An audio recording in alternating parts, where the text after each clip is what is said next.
fala de posicionamento, a gente está falando de história. Se você está falando do posicionamento de uma marca, você está falando sobre a história que essa marca está contando para o público dela. Se você fala do posicionamento de um político, né, que agora a gente tem tantos aí, alguns se posicionando mais, de forma mais enfática, outros menos, sobre temas considerados tabus, né, você está falando, na verdade, com o público desse político e não de outro. Né? E com as marcas é muito parecido, né? Elas estão falando para o público delas.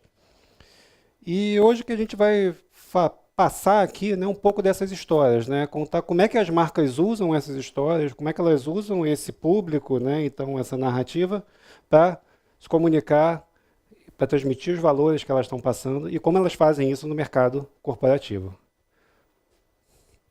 Bom, a história ela não começa muito bem, né, porque ela começa com esse gráfico aqui, que mostra a situação econômica do Brasil nos últimos anos. E a gente sabe que não foi muito positiva. Né? Mas a gente tem, para esse ano ali, não está ainda, mas a gente tem uma previsão de crescimento um pouquinho maior, de 1,44% mais ou menos. Né? Mas o que isso provoca no cenário de maneira geral? Né? O que isso provocou? O que aconteceu durante a crise? Né? As pessoas passaram a desconfiar mais, ou seja, menos confiança. Né? Mais desemprego e menos confiança, gerando esse ciclo, né, de confiança no mercado, tanto interno quanto externo, mas principalmente interno, que acabou degringolando depois também para uma queda de confiança no mercado externo. Né? Isso aqui mostra a queda dos índices de confiança pelas principais agências de avaliação de risco, né? A Standard & Poor's, a Fitch e a Moody's. E o que acontece quando as pessoas desconfiam? Né? Acontece uma coisa chamada aversão à perda. Né? A gente, quando desconfia, a gente teme pelos riscos. Quando a gente teme pelos riscos, a gente não quer perder. E a dor da perda ela é muito maior do que o prazer do ganho. É mais ou menos avaliada em mais de 2 vezes, né? Aproximadamente 2,15 vezes maior essa dor, em termos de intensidade, do que o ganho. Então a sensação ela é de fato muito ruim. O que a gente faz?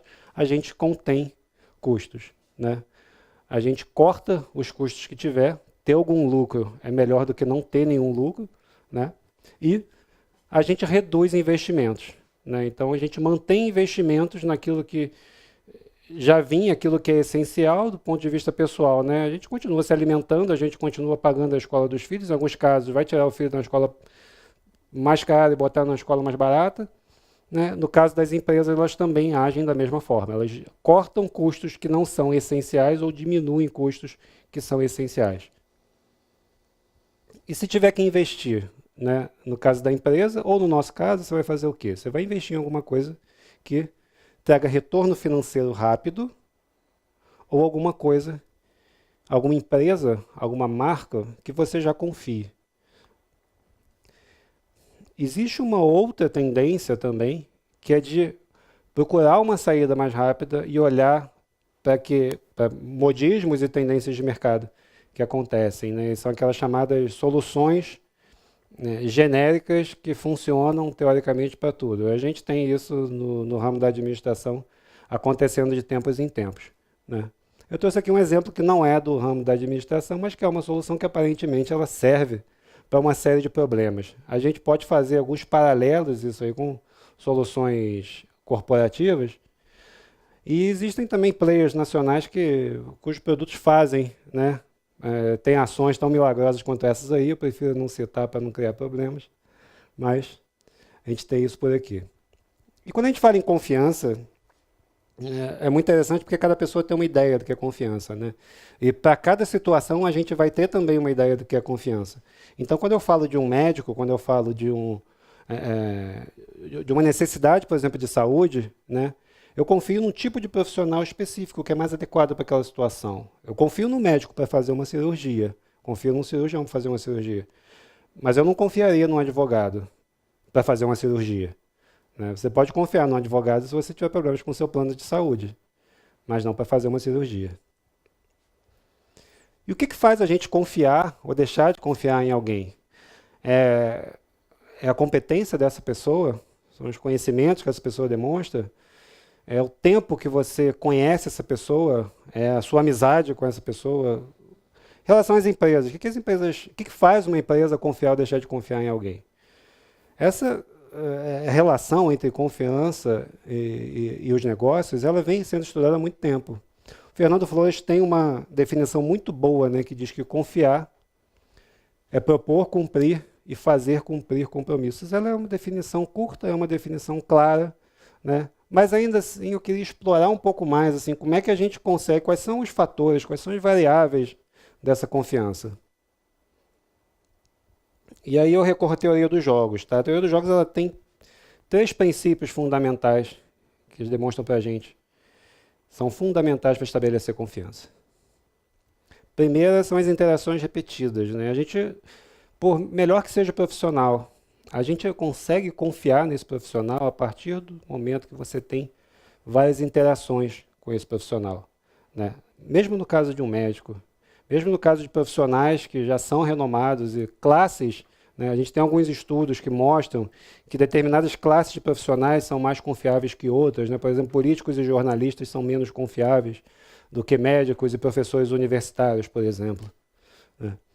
Então, se você tem interações repetidas, você consegue prever o que essa outra pessoa está fazendo.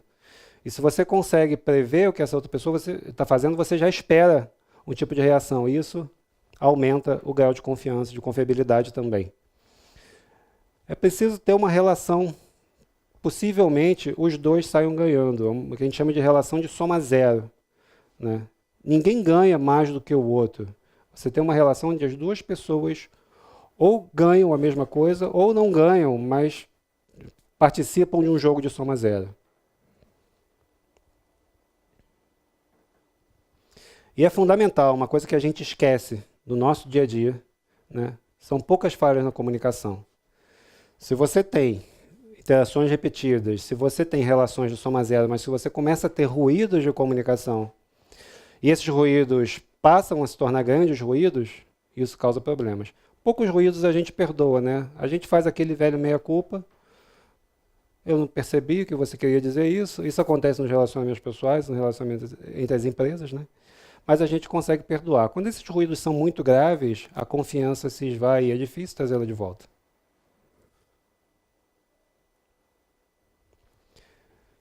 E outra coisa que a teoria dos jogos mostra pra gente é que o que o jogo é define o que os jogadores fazem. Tá? Eu vou trazer um caso para vocês muito específico de mercado. No curto prazo, o jogo define os jogadores. Vamos olhar para um mercado tradicional, tá? E trazer uma marca tradicional aqui, o Hilton.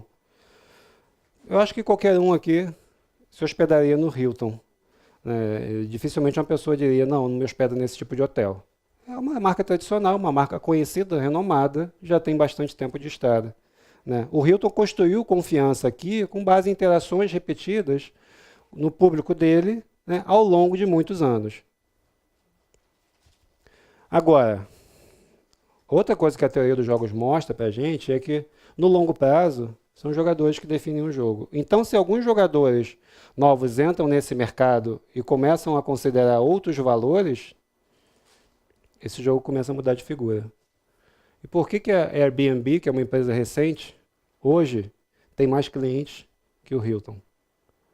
Por que a Airbnb, que é uma empresa que não tem nenhuma propriedade, hoje é uma empresa tão valiosa no mercado?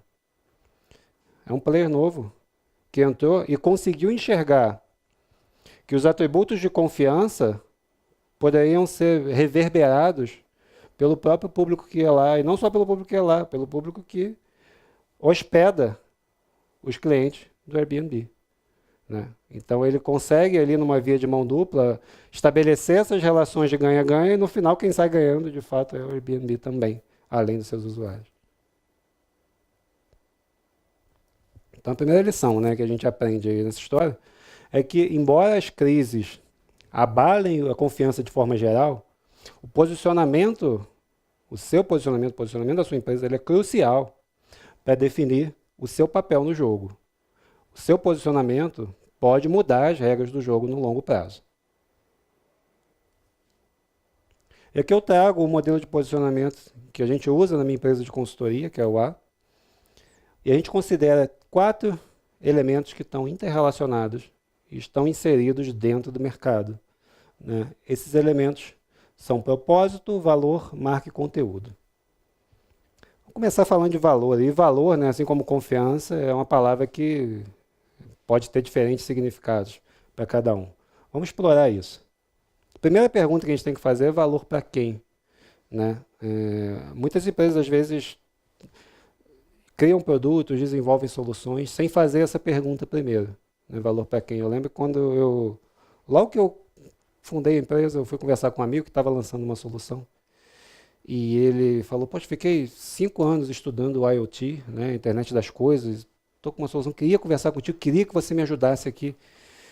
E ele falou assim, poxa, eu desenvolvi isso na Noruega, é um sensor, é um dispositivo que tem 19 sensores e é muito bacana realmente.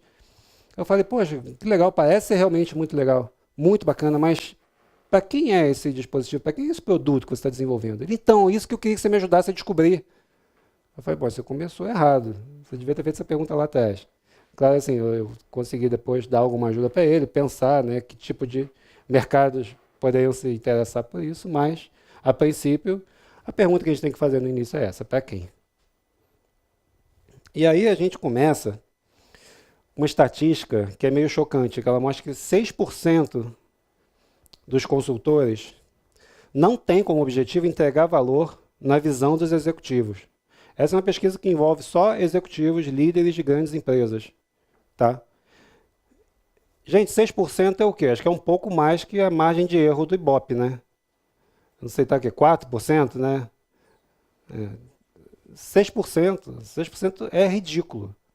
Agora, você imagina um consultor de vendas que chega para vender a sua solução. Como é que esse executivo vê esse consultor de vendas, né? Eu acho que é mais ou menos assim, como essa figura da imagem.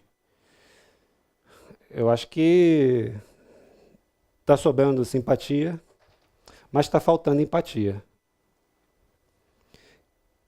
Queria agora mostrar para vocês um vídeo que ele fala muito melhor, que é de uma autora, palestrante do TED Talks, que é a Brené Brown. Explica muito melhor do que eu essa questão da empatia.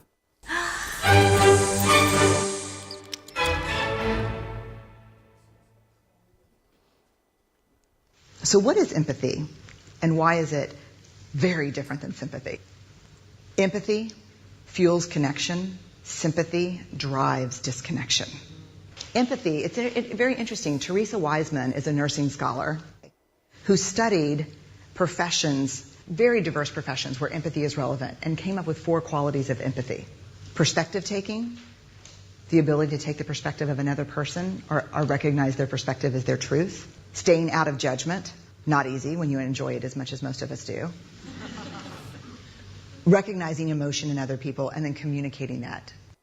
Empathy is feeling with people.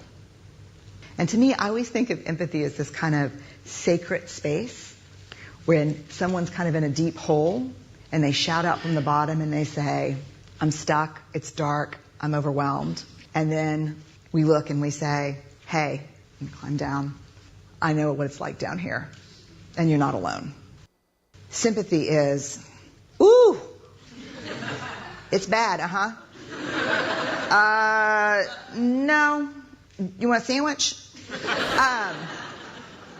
Empathy is a choice, and it's a vulnerable choice, because in order to connect with you, I have to connect with something in myself that knows that feeling. Rarely, if ever, does an empathic response begin with at least.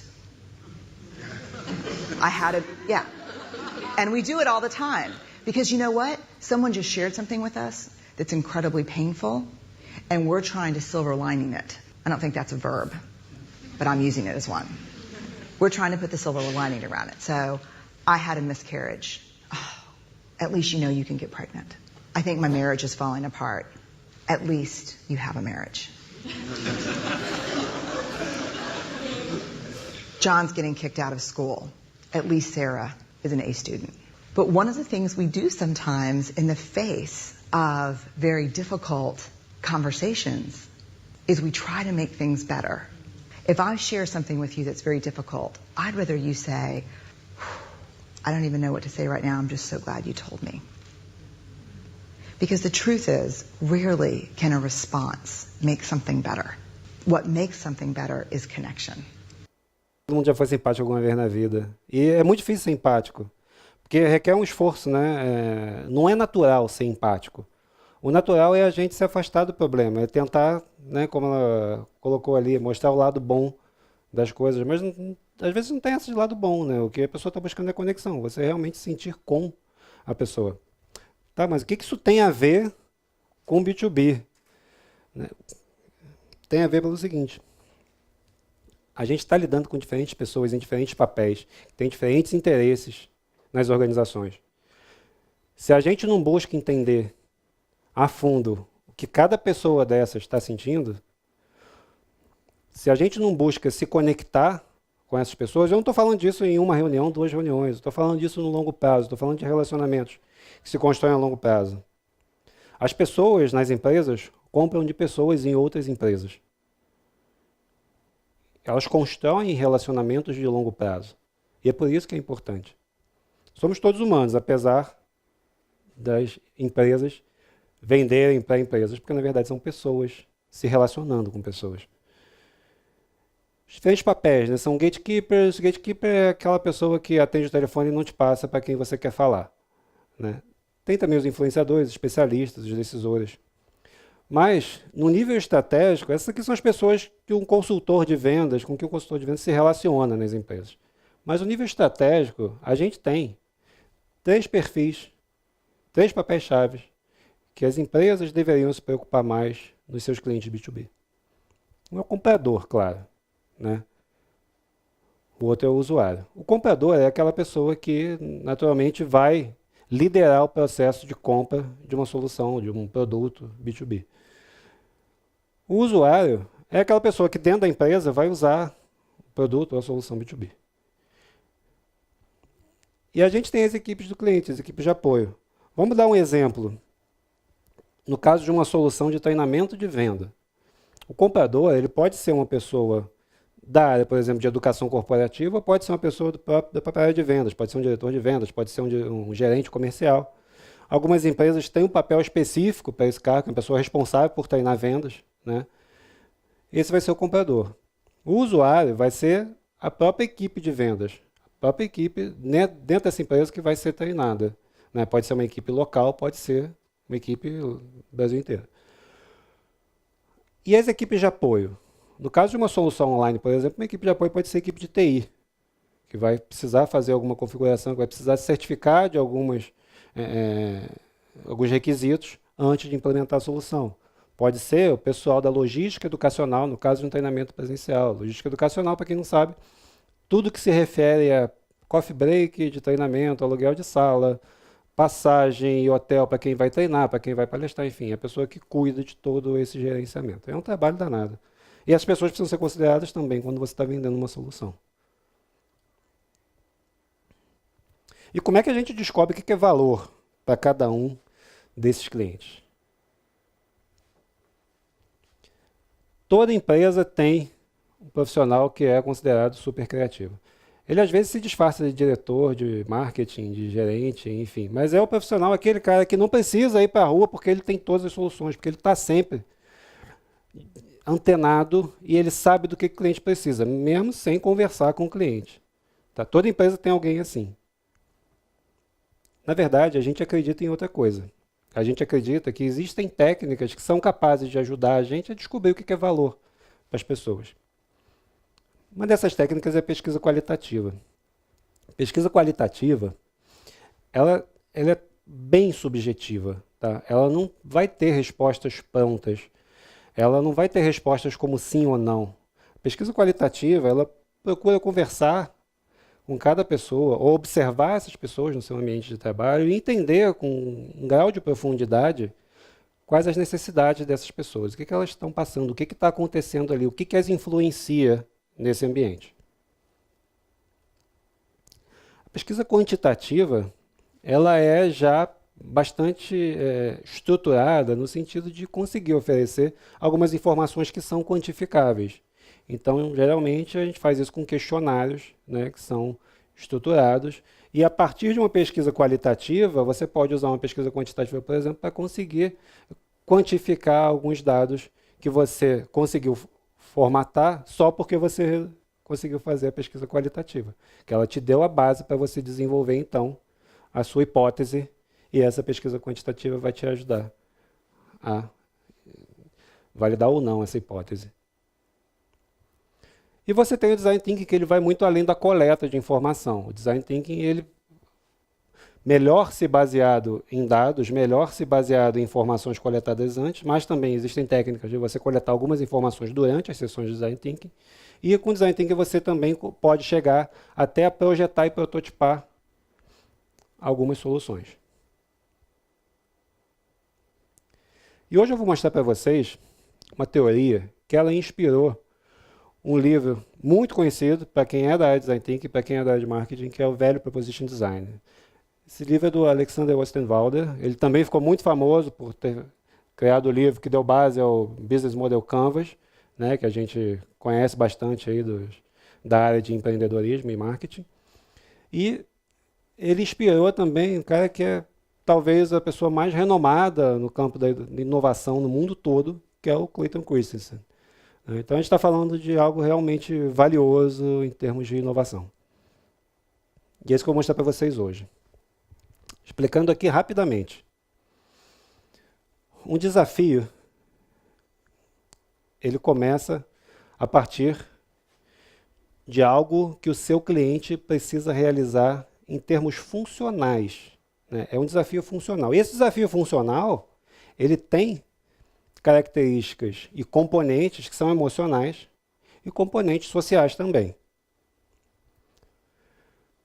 Um desafio, ele é estável ao longo do tempo.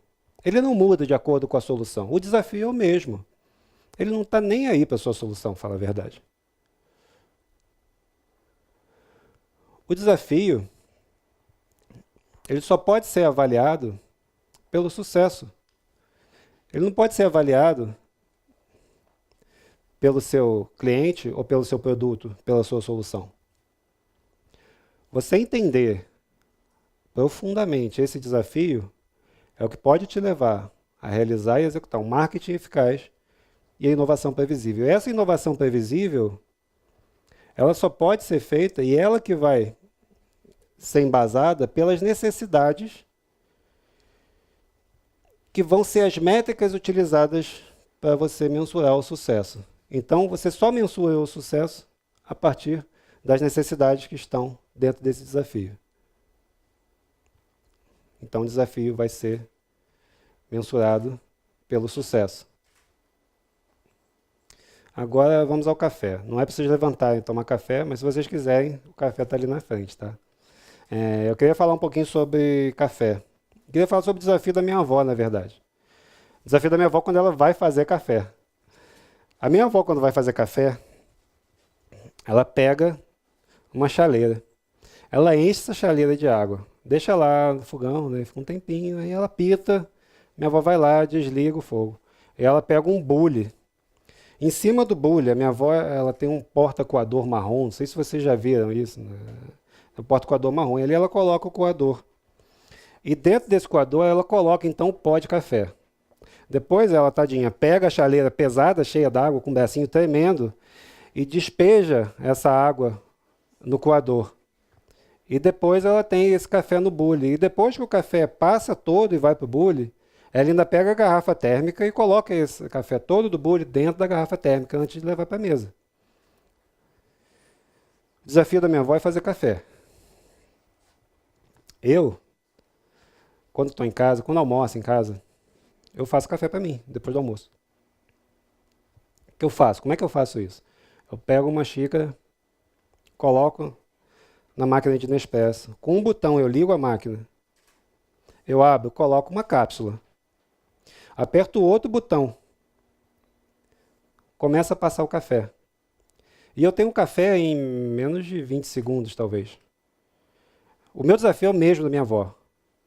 Fazer café. A Nespresso entendeu isso muito bem. E ela cortou todo um processo, toda uma série de desafios que que na verdade fazem parte desse desafio essencial, que é fazer café, né, mas que envolve uma série de processos, e cortou esses processos e no final deu o café pronto, café saboroso. What else? Eu não sou o George Clooney, né? Ele faz melhor que eu.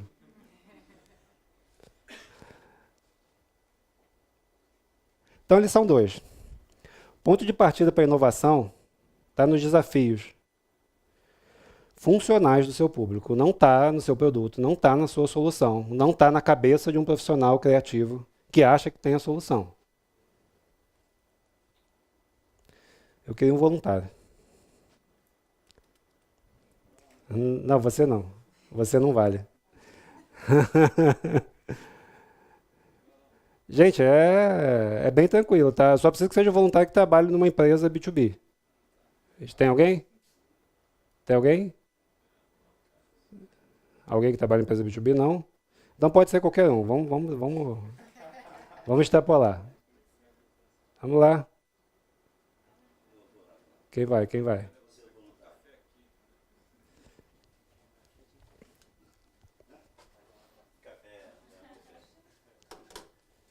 Tudo bom? Boa noite. Você é? Flávio Abreu. Flávio, prazer. Bem? Tudo bom? Flávio, vamos fazer o seguinte. Deixa eu te mostrar essa imagem aqui. O que te deixa assim, Flávio? Com essa sensação que você está empurrando uma pedra morro acima. Olha o tamanho da pedra, Flávio. O que te deixa assim? Qual é o desafio que te deixa assim? Rapaz, graças a Deus eu não tenho nada que me deixe assim. Você não tem uma pedra, não, mas... Não. Pensa alguma coisa que você gostaria de fazer, assim, que você... Uma coisa que você, de repente, faz no seu dia a dia, que poderia fazer melhor. Ah, tá. Sei, pensa num desafio, não sei, se você trabalha, de repente, um desafio de... Tá, tem um desafio de deslocamento do trabalho. Tem um desafio de deslocamento do trabalho. Então, qual é o seu desafio? Hã? Então, vamos colocar aqui.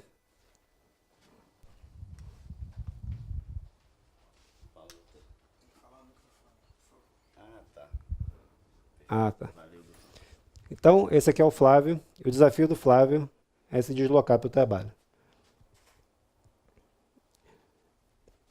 Vamos lá. Quando você se desloca para o trabalho, vamos colocar aqui, verbo, né?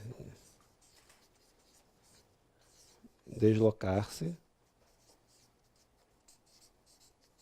para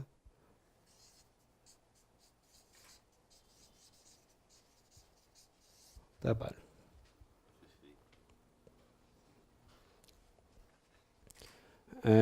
Você faz isso todo dia ou durante a semana, de segunda a sexta? Segunda a sexta. De segunda a sexta. Então vamos colocar de segunda a sexta.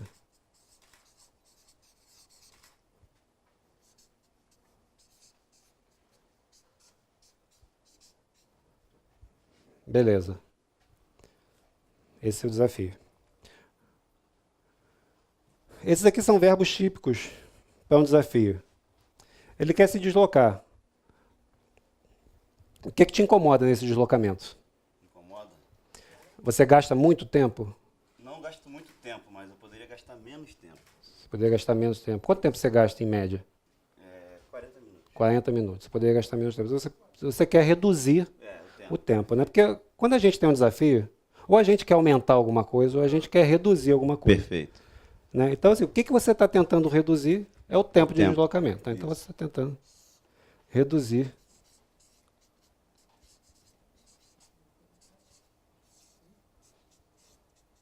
o tempo de deslocamento. Você tem conforto no seu... Não. Não. Você acha que conforto para você...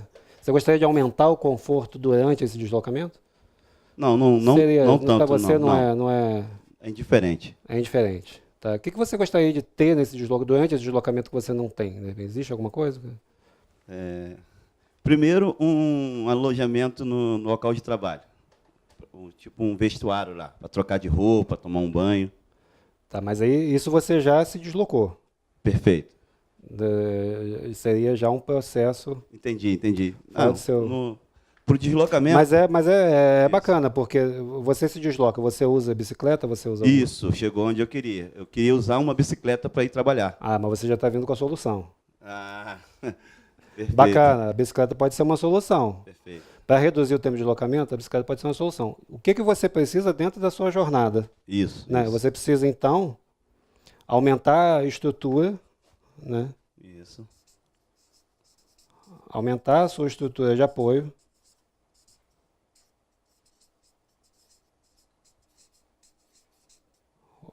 Ou melhorar, né? Mas, enfim, Isso. aumentar a estrutura. Adequar, né? No Adequar, caso. adequar a estrutura de apoio. Uhum.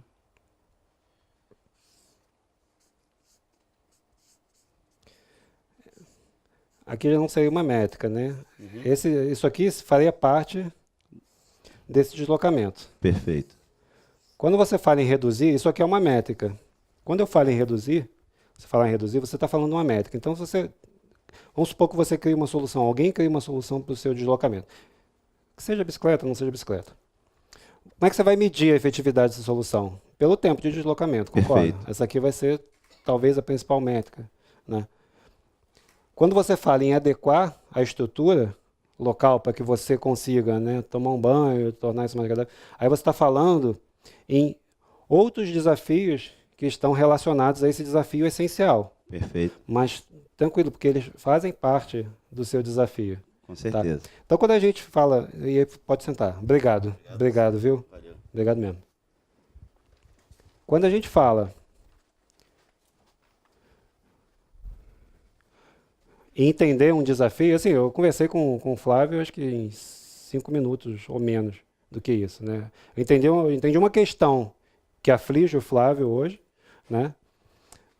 E já entendi aqui alguns possíveis desafios que ele teria que estão relacionados. Por exemplo, se ele quiser ir para o trabalho de bicicleta, hoje ele não pode porque ele não tem uma estrutura adequada para chegar lá, para tomar um banho, para poder, né, ficar em condições de trabalhar depois, né? Isso seria uma solução possível. Então, bacana dessa metodologia, que você consegue, em algum tempo, conversando com as pessoas, né, e entrando em contato com elas. Claro, gente, olha só, eu fiz isso de uma forma totalmente desestruturada, existe uma metodologia, e a gente inicialmente faz uma pesquisa qualitativa, depois a gente faz uma pesquisa quantitativa. Envolve conversar com pessoas em grande quantidade para você ter uma amostragem significativa do lado quantitativo, então a gente está falando aqui de 100, 150 pessoas, para resolver um problema, que seja um problema de deslocamento, né? E aí existe uma questão também, que é emocional, né? Como é que você quer, ao concluir esse trabalho, como é que você quer ser percebido pelos outros? Então a preocupação do Flávio, né, naturalmente, chegar no local de trabalho e ter uma estrutura para ele poder tomar um banho e trocar de roupa, está totalmente ligado ao resultado emocional do desafio dele. Claro que ele não quer ser percebido como um desleixado, chegar no trabalho, né, enfim, calor danado, já suando, né, com a roupa molhada. Ele quer ser percebido como um profissional que ele é de fato. E como que ele gostaria de se sentir, né? O que ele gostaria de evitar? Ele gostaria de evitar, naturalmente, se sentir mal, né? Aquela sensação de estar precisando de um banho, né, Flávio? E não poder ter esse banho. Imagina, é uma sensação horrível, é um resultado emocional. Então, são resultados emocionais que estão ligados a um desafio funcional. Para vocês terem uma ideia do tamanho da coisa, tá? Isso aqui é um canvas do Job to be Done, que é essa metodologia, para você descobrir o desafio. Isso envolve você definir o desafio, localizar, né? Aí realmente, né, a localização seria esse trajeto, se preparar, confirmar, executar, monitorar, modificar e concluir.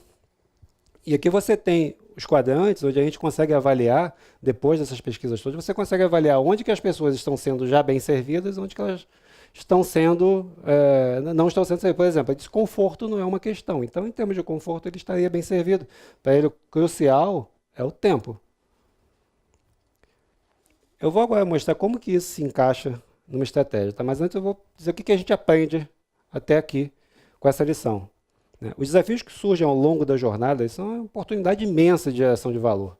Por exemplo, se a gente entender que o deslocamento dele vai de casa até o trabalho, mas que ali, naquele ponto final, o trabalho, uma estrutura de apoio poderia ajudar nesse deslocamento, né, a gente está falando aí de uma oportunidade que de repente alguém ainda não pensou, né? De repente, dentro da empresa dele, vamos supor, ele trabalha numa empresa que tem 2.000 funcionários. Uma empresa poderia se propor a construir um container com uma estrutura de apoio e alugar bicicletas para esses funcionários. Agora, como é que isso acontece do ponto de vista estratégico dentro de uma empresa? Vamos falar agora aqui um pouco de estratégia de inovação, tá?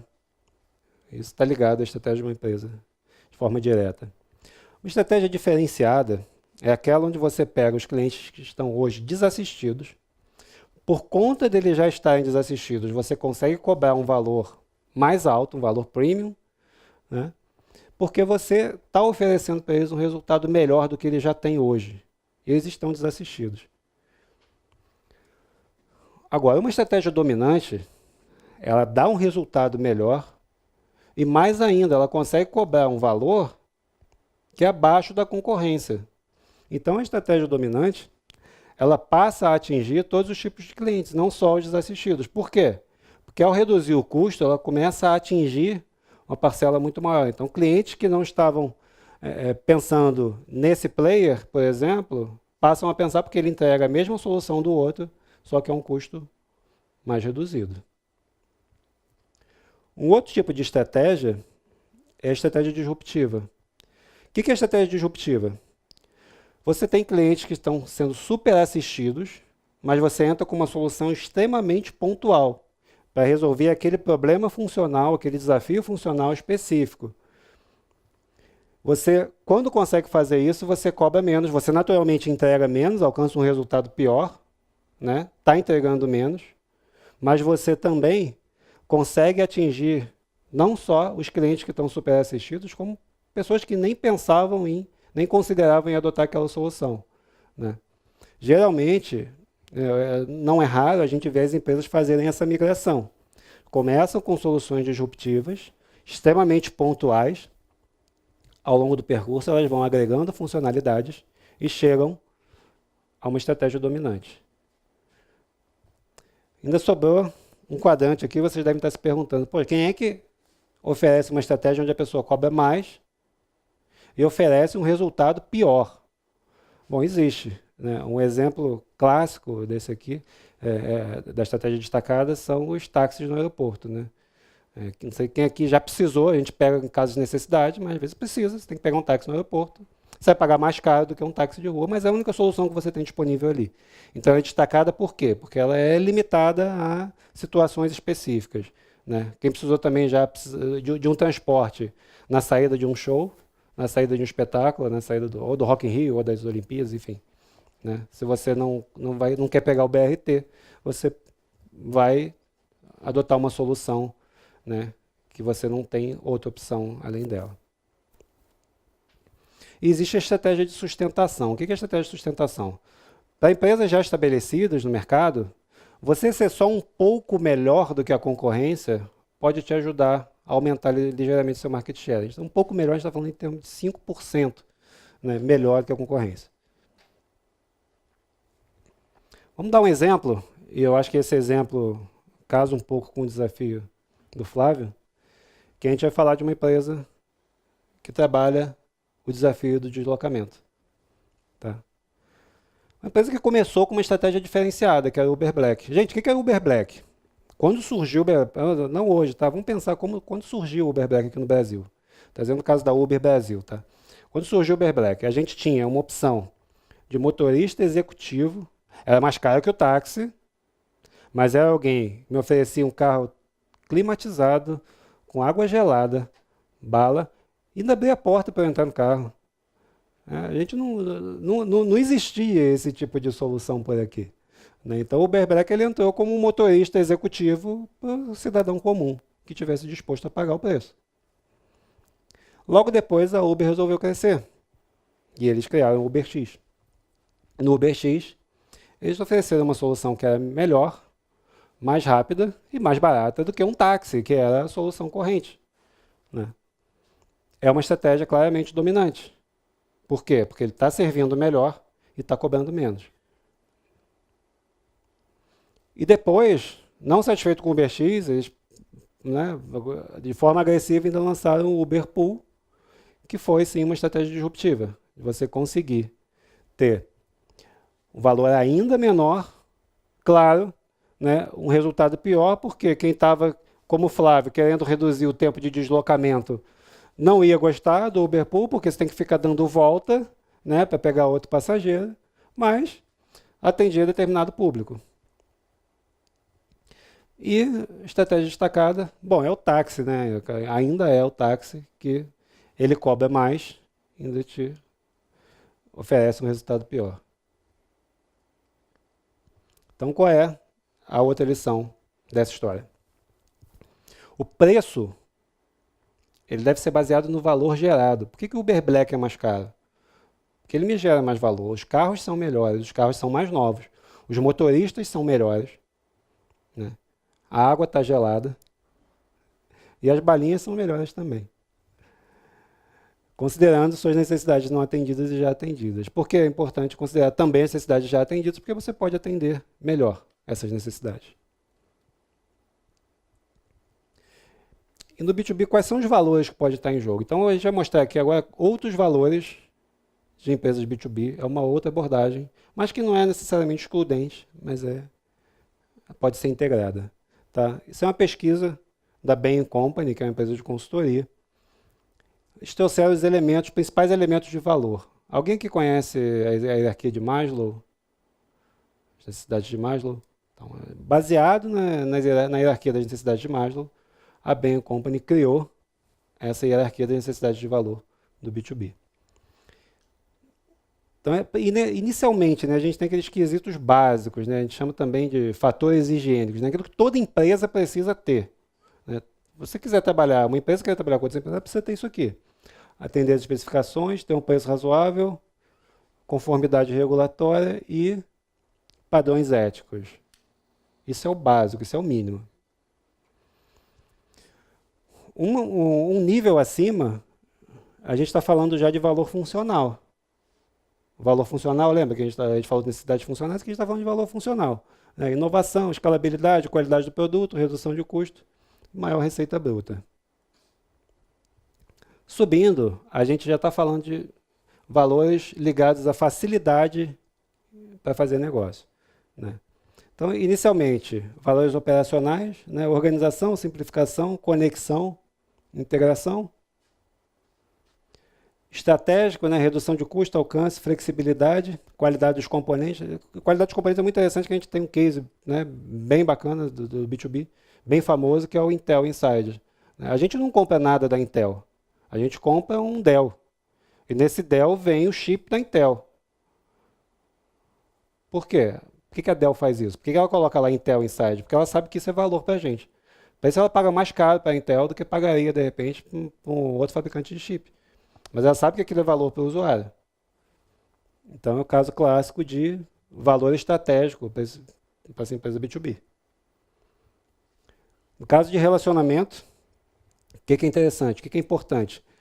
Capacidade de resposta, competência, compromisso, estabilidade e adaptação cultural. Para algumas empresas, né, principalmente empresas globais, essa adaptação cultural, se não houver, se o fornecedor não tiver como entregar isso, não tem negócio, não tem como fazer. Acesso, isso é importantíssimo, né? Disponibilidade, variedade e configurabilidade. Não sei se alguém aqui já precisou usar ou configurar um ERP, mas às vezes você contrata uma solução corporativa e na hora, no dia a dia, cada vez que você tem que fazer uma mudança, uma configuração, você tem que chamar um especialista da empresa para ir na sua empresa. Às vezes não só vai te custar mais tempo, mas vai te cobrar mais, porque está indo lá para resolver aquele problema de configuração que você deveria conseguir resolver, mas que o software, de alguma forma, não tem essa configurabilidade que permite isso. E fatores de produtividade, né? Economia de tempo, esforço reduzido, menos aborrecimentos, informação e transparência. Né? A transparência é muito interessante. Tem uma pesquisa que saiu recentemente que mostra a relação entre transparência e produtividade. Né? Quando você é mais transparente, quando os projetos, os processos estão claros e as pessoas estão cientes do que está acontecendo, o fluxo de trabalho ele flui muito melhor. E claro, né? A gente tem valores aí de âmbito pessoal. Design estético, crescimento e desenvolvimento, redução da ansiedade, isso aqui para muita gente é importante, né? Acho que para, né, a maioria. Diversão e benefício, mas uma relação B2B, a gente está falando de diversão e benefício. Bom, eu já trabalhei em empresas B2B, conheço outras e com certeza você vai ver algumas empresas, grandes players, trabalhando nesse setor que entregam ingressos para eventos para seus clientes, entregam belos brindes de final de ano. E quem disse que isso não influencia na hora de renovar um contrato? É claro que influencia. Benefícios de carreira, né? Uma empresa que oferece para você a expansão de rede, você está em contato com profissionais que têm uma rede vasta e podem te apresentar outros profissionais. Potencial de comercialização daquela solução, isso aqui também a gente pode ver no caso da Intel, né? Que é uma solução desse tipo, que você adquire um produto, um componente para comercializar o seu produto com base naquele componente. E garantia de reputação, isso é importantíssimo também. E no último nível, né, que a gente considera aí de valor de inspiração, otimismo, responsabilidade social e visão. Então tem gente que não dá a mínima para isso, né, que não dá bola para esses valores, mas tem empresas que consideram isso extremamente relevante. E essas empresas são muito cuidadosas na seleção de seus fornecedores. Fornecedor que tem a visão é aquele fornecedor que é capaz de inspirar o cliente. São poucos que conseguem fazer isso, mas os que têm conseguem sobressair também. Isso aqui é o modelo de proposição de valor do Ostenwalder, que eu mostrei para vocês o livro de Value Proposition Design. Tá? Também não podia deixar de falar dele, porque a gente também usa. E porque ele é muito útil e ele é rápido de ser aplicado. Então, com base nas atividades e responsabilidades, que de certa forma vão envolver os desafios do seu cliente, né, os desafios funcionais, você consegue obter os ganhos esperados e as dores. Os ganhos esperados nada mais são do que aquilo que ele quer aumentar dentro desses desafios. Né? Então, por exemplo, no caso, se o Flávio quisesse aumentar o conforto dele durante esse deslocamento, seria um ganho esperado, uma solução de deslocamento. E reduzir as dores. No caso do Flávio, reduzir o tempo de deslocamento. Né? Então, claramente, o tempo de deslocamento para ele é uma dor. E ele apareceria aqui na hora que a gente usasse essa metodologia. A partir daí, então, que você consegue criar uma solução. E aí você vai definir quais são os criadores de ganhos da sua solução, né? Quais são os produtos e serviços que você pode ofertar com base nesses criadores de ganhos e nesses aliviadores ou analgésicos também, a gente pode usar esse nome, que vão aliviar as dores desse cliente.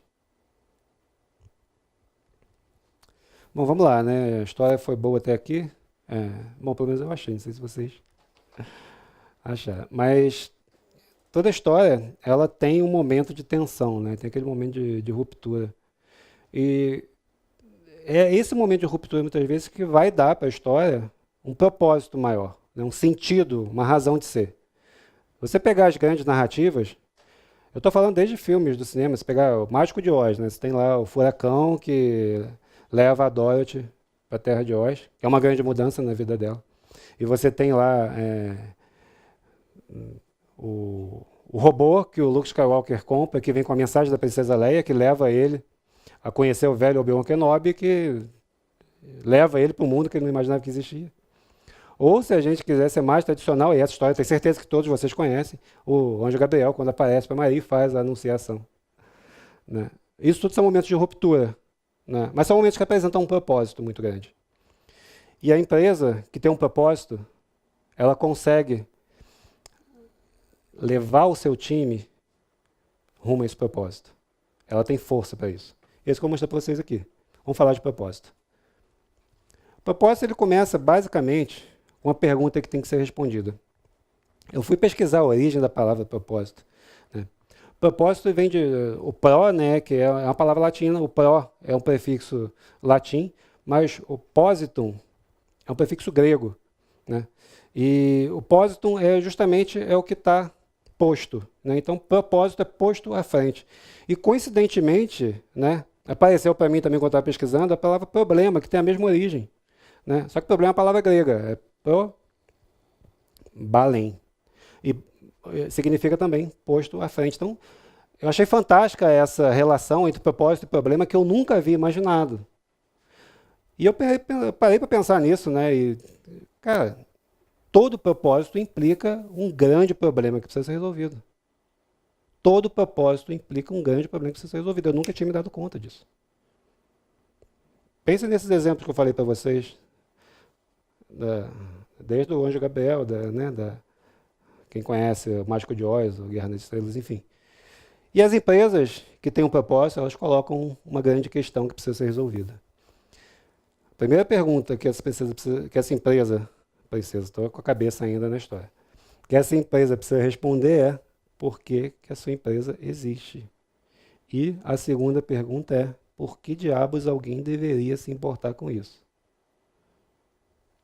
Se você não tiver um grande problema para resolver, ninguém vai se importar. Então eu queria que vocês me dissessem agora, fazer uma brincadeira aqui com vocês, tá? Quem vai me dizer a empresa que tem esse propósito? Organizar a informação do mundo. É uma empresa muito conhecida, tá? Empresa muito conhecida. Alguém chuta? Não? Google? Google. Muito bom. Seu nome? A Gisele acertou. É o Google. Outro propósito. Se vocês não adivinharem a empresa, tá, que ela não é tão conhecida aqui, a que é conhecida aqui é uma empresa que foi comprada por ela, mas vocês podem adivinhar o segmento. Ajudar pessoas a gerenciar risco e recuperar-se das dificuldades inesperadas. Qual é o segmento dessa empresa? Parecido.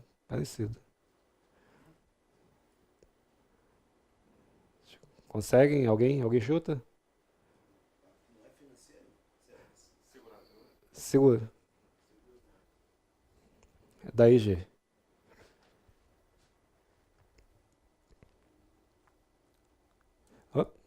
Gostei. Construir confiança na sociedade e resolver problemas importantes. Esse é mais difícil também, né? Esse é mais difícil de adivinhar. Mas é uma empresa, uma das grandes empresas de consultoria que a gente tem, que atua junto a alguns governos e, naturalmente, está construindo confiança na sociedade e resolvendo problemas importantes. Pelo menos é o que ele se propõe a fazer. E, gente, se a meta é o que mantém você acordado até tarde, é o propósito que vai fazer você levantar mais cedo da cama. É ele que te move.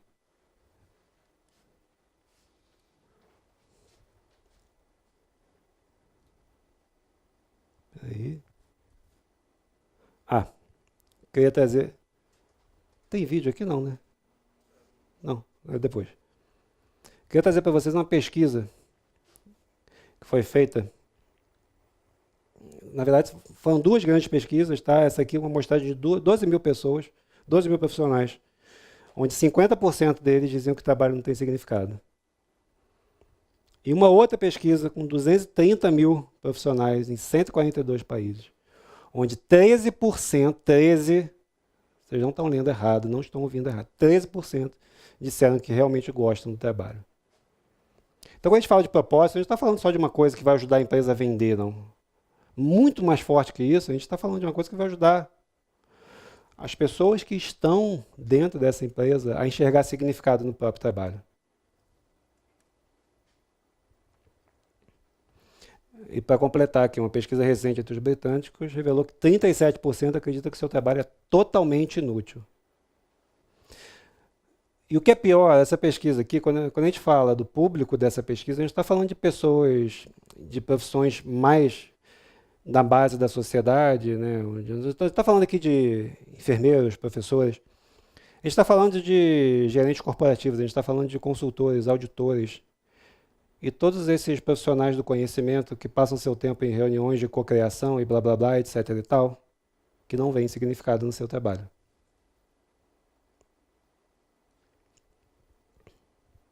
Agora, vocês juntem a isso, né, o cenário que a gente está vivendo de convergência tecnológica e inserção massiva de tecnologias inteligentes numa escala progressiva.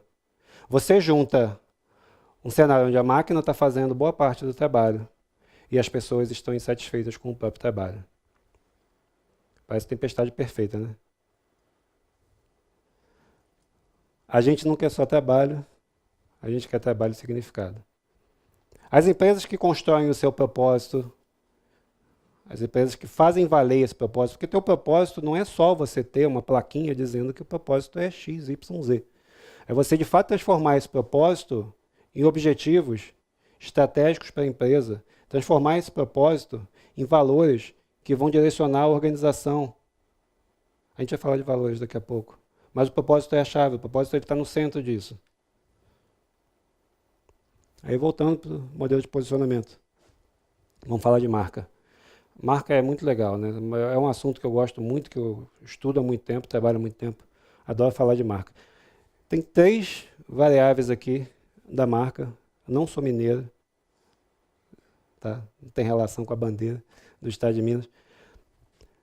Primeira coisa, pilares estratégicos da marca, né? Missão, visão e valor. A missão ela é muitas vezes confundida com propósito, né? Eu gosto da definição do Kotler, que ele coloca que um bom enunciado de missão, ele tem que dizer o que a empresa faz, para quem faz e como faz.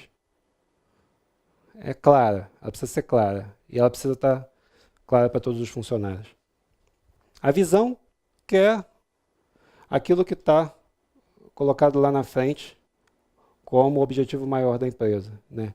De um dia, por exemplo, chegar a ser a maior empresa de tal segmento, né? Ou conseguir atingir tantos clientes. Isso é um objetivo estratégico que está colocado num horizonte de tempo mais à frente, né? E os valores que são a base da cultura de uma empresa, né? Os valores também não são aqueles que estão na plaquinha, na parede da empresa, né? Os valores, eles precisam ser espelhados nas avaliações da empresa, né?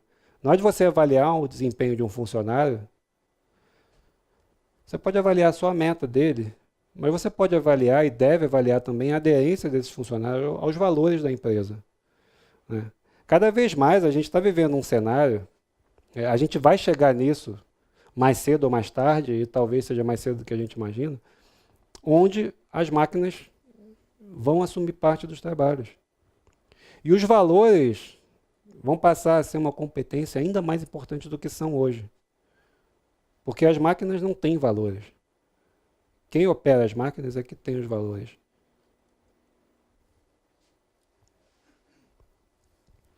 A outra coisa é a personalidade da marca, né? A gente está falando de atributos de personalidade, né? E aí, realmente, assim, se essa marca fosse uma pessoa, como ela seria, né? De que forma ela se comportaria?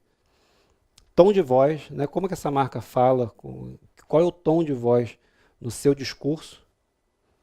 Qual o slogan dessa marca, né? O slogan ele define ali uma proposição de valor de uma forma simples e curta, né? E fica evidente, né? Ele pode ser usado em determinadas campanhas de forma pontual, ou pode ser algo um pouco mais duradouro, mas ele está ali visível junto à marca. E linguagem sensorial, né? A linguagem sensorial ela pode ser todo esse conjunto, né, de fatores sensoriais. Por exemplo, a gente vê muito isso no varejo, né? Quando você passa em frente a uma loja do Subway, você sabe que está passando, mesmo que você não tenha visto. Você está ali, você sente o cheiro. McDonald's também, você sente o cheiro.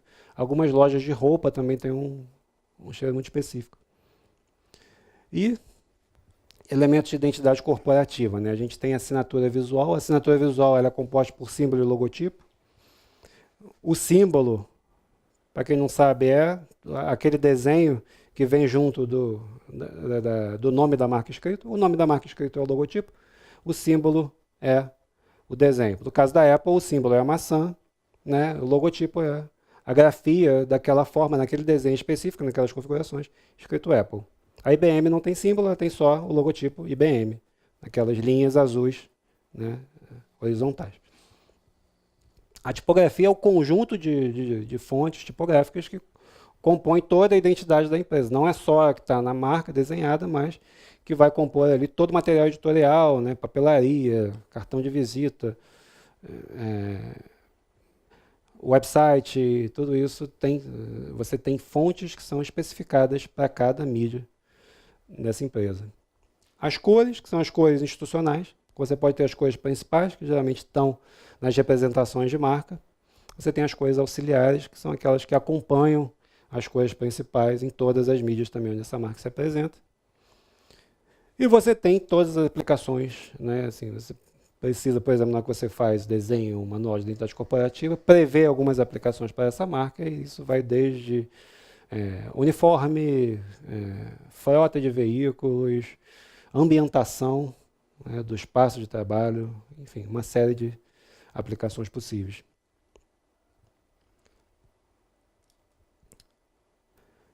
Queria voltar aqui e falar um pouquinho de slogan.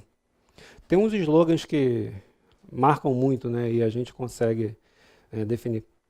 Vamos fazer uma brincadeira aqui rapidinho, para ver se vocês adivinham qual é a marca que eu estou falando depois de falar o slogan. Mais barato, mais barato. Esta. Te dá asas. É muito poderoso isso, né? O menor preço total. É impressionante. Todo mundo sabe.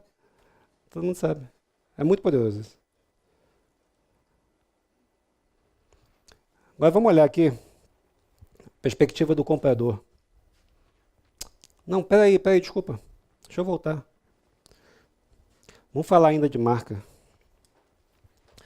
Eu vou fazer agora o seguinte. Eu vou narrar uma cena para vocês. Eu queria que vocês tentassem adivinhar, então, que marca que eu estou me referindo. Tá? Imagina o seguinte. Você lembra de quando você era criança? Brincava na casa da sua avó. Depois você ia tomar banho. E você pode sentir ainda o perfume daquele sabonete. É um sabonete pretinho, que tem uma embalagem amarela. Febo. Vamos para outra. É uma marca que ela inspira as pessoas a ser mais do que elas pensam que são capazes de ser. É uma marca que ajuda você a saltar mais alto. É uma marca muito famosa por tênis. Nike. Tá vendo? A gente não precisa terminar de falar que vocês já adivinham. Agora essa é boa. Vocês estão na praia. Aquele dia de calor, mar salgado, vocês passam uns 10 minutos na água. E aí, quando vocês saem da água, vão andando em direção à cadeira onde vocês estavam sentados. Aquele calor, cheio de gente. Você está feliz porque você deu aquele mergulho. Sente aquela água salgada escorrendo. As mulheres ajeitam o biquíni, né, torcem o cabelo, porque saem da água. Os homens nem percebem que tem areia na sunga, porque o homem é assim mesmo. Mas você sente aquela água salgada passando pelos lábios, você passa a língua entre os lábios. Dá uma baita sede. E aí você olha, um pouquinho distante, mas próximo de você, você vê um rapaz de laranja, com 2 galões, um de cada lado. O que você vai pedir? Isso é poderoso, né? Eu não falei o nome da marca, eu só disse a sensação que essa marca pode remeter a essa marca, né? Então, é forte demais. A gente cria hábitos com base nas marcas. Vamos lá, voltando aqui, B2B.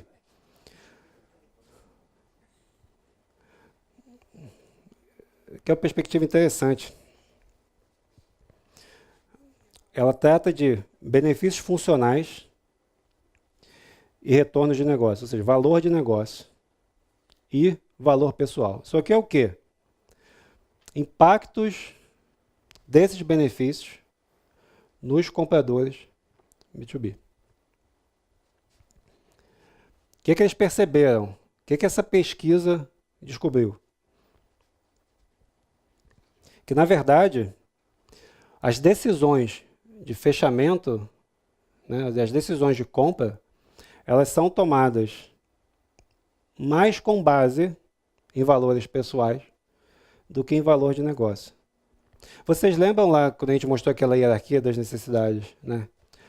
Os valores que a gente pode ver aqui como valores de negócio estão lá, estão definidos como valores funcionais, aqui também, né? Benefícios funcionais e retornos de negócio. São fatores básicos. Eles são essenciais. Toda marca que queira fazer parte desse mercado precisa ter esse valor de negócio, senão ela nem entra no jogo.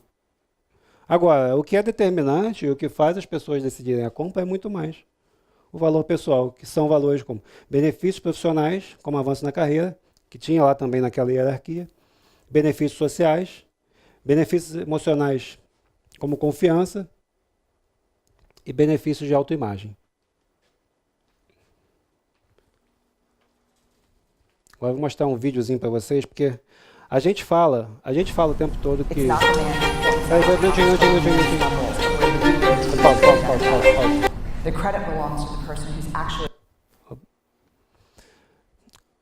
Quando eu comecei a trabalhar com marketing, quando eu comecei a trabalhar com desenho de marca, eu vi as pessoas muito, assim, os estudantes, né, na época da faculdade ainda, todos tinham vontade de trabalhar com grandes marcas de consumo, né? Nike, Coca-Cola, enfim, grandes marcas que estavam na mente das pessoas. E ninguém falava, né, em marcas B2B naquela época, né? E todo mundo tinha aquela visão, né? Ah, pô, isso é chato, marketing B2B é uma coisa chata, não tem muita emoção, né? Não é bacana, não é? Eu dei aqui para vocês vários exemplos de B2C, né? Da Nike, do Mate. Mas como é que a marca B2B pode ter impacto emocional? Então é isso que eu queria mostrar para vocês aqui agora.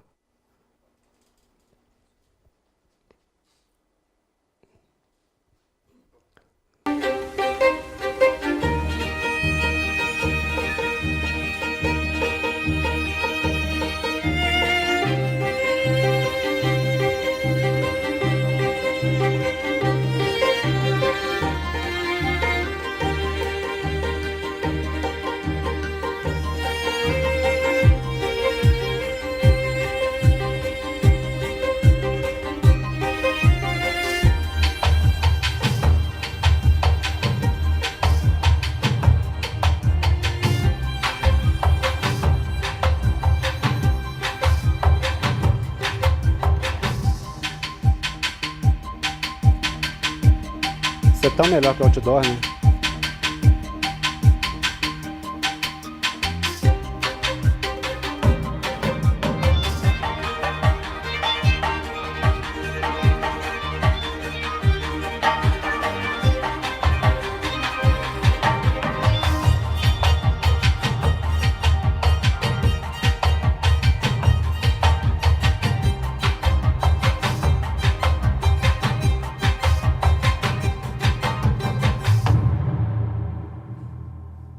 Obrigado.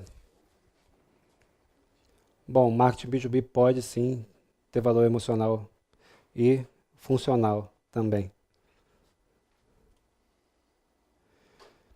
Então, lição número 5 dessa história: valores funcionais são indispensáveis, valores emocionais e sociais são determinantes, né? O funcional é básico, fatores higiênicos precisam existir. Os valores emocionais e sociais são determinantes. Vamos falar rapidamente de conteúdo.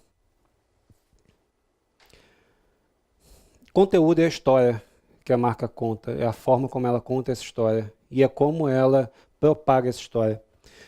CMI, é o Content Marketing Institute, eles são a maior referência, pelo menos para nós, da UA, em marketing de conteúdo. Eles têm esse framework de marketing de conteúdo, onde você precisa fazer um planejamento com uma audiência em mente, uma história elaborada, canais onde você vai trabalhar essa história e até construir essa história junto com o seu público, muitas vezes. Um processo onde todo esse fluxo aconteça, conversas que você vai, nesses canais, conduzir com o seu público e, principalmente não, mas muito importante também, a forma como você mede isso, como você mensura isso. E contar para vocês que marketing de conteúdo não é novidade. Quem aqui sabe o que é marketing de conteúdo? Tem experiência? Ou já tem alguma experiência em marketing? Bom, você já deve ter baixado o e-book na internet. Já baixaram o e-book? Aquele PDF. Você entra lá, coloca seu e-mail, baixa o PDF, clique aqui, baixa grátis. Então. Isso é uma landing page. Quando a gente tem uma página onde você coloca seu e-mail e baixa um PDF, você tem uma landing page. Nos anos 80 já existia landing page, só que não era PDF. Né? Nos anos 80 tinha muita coisa interessante, tinha Queen, né? E tinha o Instituto Universal Brasileiro.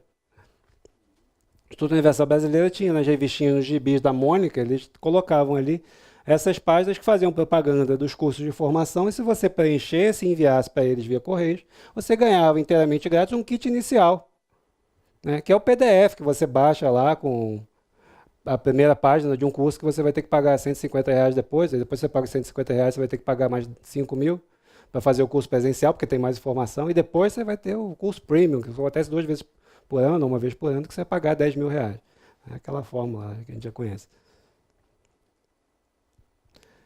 E existe o funil, né? Quando você se interessa por alguma coisa, então vamos supor, você baixou o PDF, você entrou na lista, no funil de alguma empresa que vai fazer ou procurar fazer você descer esse funil até você adquirir alguma coisa, até você adquirir algum produto, até você de fato se tornar um cliente, né? Então você tem, nesse funil, você tem que atrair as pessoas, converter esses visitantes em leads, se relacionar com eles para que se tornem oportunidades de negócio e vender para que se tornem clientes. Alguns conteúdos que você pode usar nesse primeiro processo, nessa primeira fase, né, para atrair esse público, são os artigos, vlogs, né, são os artigos videologs, né, vídeos. Instagram hoje, né, tem esse formato. E-books, guias, infográficos. Depois você passa para uma fase onde o cliente ele já reconhece que ele tem algumas necessidades, né? Ele entrou lá no seu site, foi atraído pelos artigos, reconheceu uma necessidade, então você começa a trabalhar também outros conteúdos, né? Você tem ali podcasts, né? Listas, white papers, infográficos, press release, enfim, outros formatos de conteúdo que vão ajudar essa pessoa a ver o que pode se encaixar melhor para solucionar aquela necessidade dela. Então ela passa a avaliar opções, passa a fase de avaliação de opções. Então você vai ter outros conteúdos, como entrevistas com especialistas, até workshops, que vão ajudar essa pessoa a avaliar quais as opções que ela tem disponíveis para resolver aquele desafio, que pode ser um desafio funcional que ela tenha. E depois ela passa a etapa, então, de resolução de preocupações. Ela já definiu ali 2 ou 3 soluções possíveis para o desafio e ela passa a ter preocupações que ela quer resolver. Então você vai ter outros tipos de conteúdo ainda que vão ajudar, né, como estudos de caso, calculadora de retorno sobre investimento, depoimentos de clientes, que vão ajudar as pessoas a decidir por um fornecedor ou outro. E aqui a gente tem, eu vou passar rapidamente, mas a gente tem tipos de mercados B2B, né, dependendo do setor de mercado em que o fornecedor se encontra. Então você tem as ofertas desses fornecedores e os requisitos que os clientes estão buscando desses fornecedores. É interessante aqui, porque a gente vê os mercados primários e secundários, principalmente indústria, tá? Tem muita indústria B2B, né? Fornecedor de mola para caminhão, por exemplo. Rolamento, fabricante de rolamento, né? Um negócio bem específico. É industrial. Antigamente, o que os clientes que compram esse tipo de produto estavam buscando? É o básico, né? Qualidade e consistência do produto, entrega rápida, relacionamento com o representante de venda e serviço. Beleza. Isso é o básico. Hoje em dia isso não é mais necessário, isso é só um fator higiênico. Hoje é necessário essa pessoa presente também em inovação e parceria. Nos mercados terciários, que são aqueles serviços mais comuns que a gente vê, né? Por exemplo, restaurante, bar, né? O varejo em geral, né? São serviços terciários, mercado terciário. O que precisavam entregar antigamente dentro desse serviço? Precisão, consistência e capacidade de resposta, né? Porque precisa ter essa capacidade rápida. Hoje em dia isso não é mais suficiente. Hoje em dia eles precisam ter inovação também, parceria e o que a gente chama em inglês de thought leadership, traduz como liderança de pensamento. Ou seja, precisam estar à frente, né? Precisam ter soluções e olhar à frente para poder ajudar esse cliente. E se a gente olhar aí os mercados quaternário e quinário, né, que são os mercados intensivos de tecnologia, né, setores de governo, né, se você pegar também empresas de consultoria, estão aqui. Antigamente elas precisavam entregar inovação, parceria e liderança de pensamento, mesmo que hoje os mercados terciários estão precisando entregar. Só que hoje essas empresas precisam entregar inspiração para os seus clientes. Não só os fatores higiênicos, mas inspiração. Então a gente está, na verdade, crescendo aqui, lembrando lá daquela hierarquia de necessidades, né? Aqui a gente está falando de visão.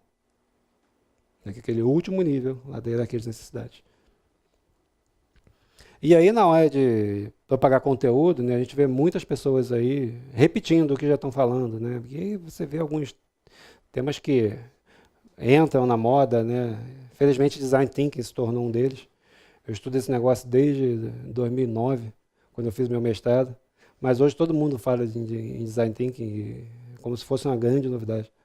Existe desde a década de 70. O que acontece é que muitas vezes as pessoas propagam esses conteúdos, né, e às vezes sem muita profundidade, às vezes até com conhecimento pouco raso, e falta autenticidade, estão repetindo o que já disseram. Né? O que a gente quer, na verdade, é algo que agrega valor. E assim, o que agrega valor é aquilo que muitas vezes foi pouco dito ou não foi olhado daquela determinada maneira, por aquele determinado ângulo. Então o que a gente fala é melhor ser autêntico, né? Não repetir o que já estão fazendo, mas procurar fazer e ter suas próprias ações.